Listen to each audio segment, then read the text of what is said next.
even see them think about an expansion that entire game. And so I don't know, we haven't really seen too many expansions except in the late game games against Huck, but Kiwikaka likes to be aggressive. It seems like in these last games he's only expanded when he absolutely had to, and so I don't know if we'll see that in this or if we're just going to see more Warp Gate. Well, the main important thing about this map is you can warp in reinforcements from that expansion in the back. You don't actually have to attack an expansion even if it doesn't exist there. You can warp in reinforcements and then go up into the main with those forces. So that's what really becomes deadly on Delta Quadrant. So it is a Protoss versus Protoss. Both players have access to that ability. We still haven't really seen it all day today in the games that we've casted so far.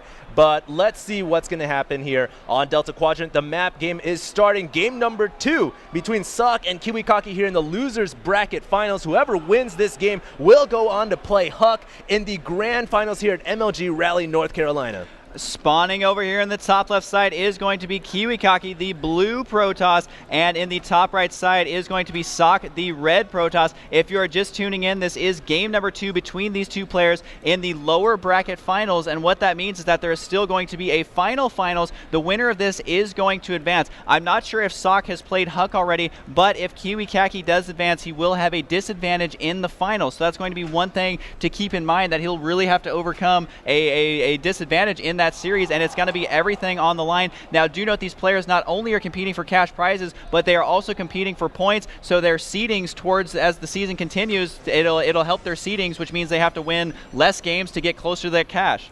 Absolutely, Husky. It looks like Kiwikaka here going to move out with his scouting probe. Both players getting that pylon down. Standard opening, standard is the name of this game. Nothing fishy going on here, and both players are going to meet up with their probes right at that watchtower. I think Kiwikaka might have missed seeing Socke's probe there. Now, yeah, he did, so he doesn't know what direction it came from. He's going to go ahead and move right across to the cross-positional side of the map, and Socke here knows exactly where Kiwikaka spawned because he saw his probe moving out because he got that watchtower just a second earlier, and really that kind of underlines the importance of Xel'Naga watchtowers and capturing them. A slight misread there by Kiwikaka as he had the watchtower but didn't quite see which angle that probe came from. Not going to play a huge role in this game. It is just kind of frustrating when you send your probe out right after pylon to have it go the absolute wrong way, even though you did have that watchtower. Regardless, though, he is going to be able to scout the top right side. What is he going to find? Well, it's going to be a pretty standard opener as both players seem to be going identical builds, although Socke once again going to be getting that second pylon early while Kiwikaka is delaying for his cybernetics core. Yeah, and Kiwikaka's also saving his chrono boost here instead of using them on his probe, so we can see the income difference. We should see Socke spike up a little bit ahead, 16 over 15. Looks like Kiwikaka going to get a cybernetics core down after that gateway.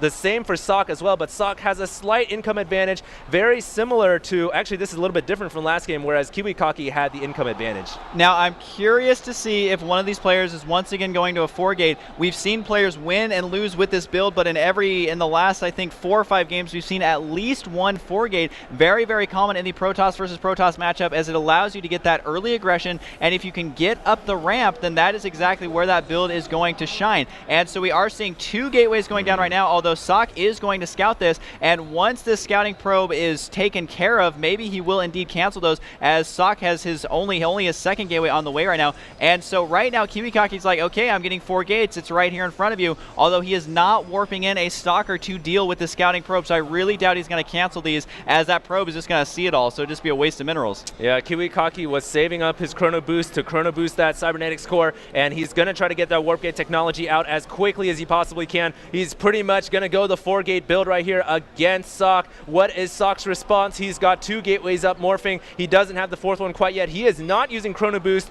on his cybernetics core, but he does have some energy saved up on that nexus, and it looks like he is going to start to chrono boost that warp gate out. He's just going to be a little bit behind compared to the enemy Protoss player Kiwikaka, but look at this. Socke is going to use that proxy pylon that I've been talking about here on Delta Quadrant, and when you place it here at the natural, the enemy Protoss usually won't see it, and the advantage here is you can start morphing in Zealots right there into the back door of the enemy Protoss base, and if Kiwikaki's not careful, there's going to be Zealots and Stalkers and Sentries running up into his main from the behind. Oh no, Kiwikaka did not cancel this pylon in the middle. That is a complete complete waste. I don't even think he can save it. So, and then it interrupts the Stalkers warping in. I don't know why he didn't cancel that there, as he did have plenty of time to finish that off, or to cancel it rather. And so there are a couple of proxy pylons on the map, but Kiwikaka is way out of position with this army. This other Stalker could actually get trapped, as they do trade Stalkers right there. And I guess Kiwikaka does want to try and out-micro Socke right here against these Zealots. But for now, they are going to retreat. Do note, though, that Socke does not have his 4th gateway right now,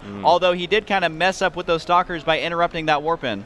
Just waiting for Socke to start to morph in some units from the back door of Kiwikaka. Looks like some action occurring inside Socke's base right now, as Kiwikaka trying to do some pressure play on Socke. This is pretty much the opposite of what we saw in Blistering Sands, where Socke was the aggressor on Kiwikaka. Kiwikaka here, if he can take out this pylon, that would be huge. He's going to unpower possibly 2 gateways. I think it's only going to get 1, though. Yeah, one warp gate getting taken out, which is a big deal. Socke forced to pull probes off the line to deal with this, and it is starting to surround the Stalkers, but Kiwikaka here can just micro away from the probes and the Zealots, taking out several probes on the way, and I think he's got a slight income advantage right now. It doesn't look like Socke is going to warp in any reinforcements to attack from the back. He's too focused on dealing with the Stalkers in his main base, and this is a lot of pressure on Socke. Socke here in a lot of trouble. I don't think he's going to be able to hold off these 4 Stalkers.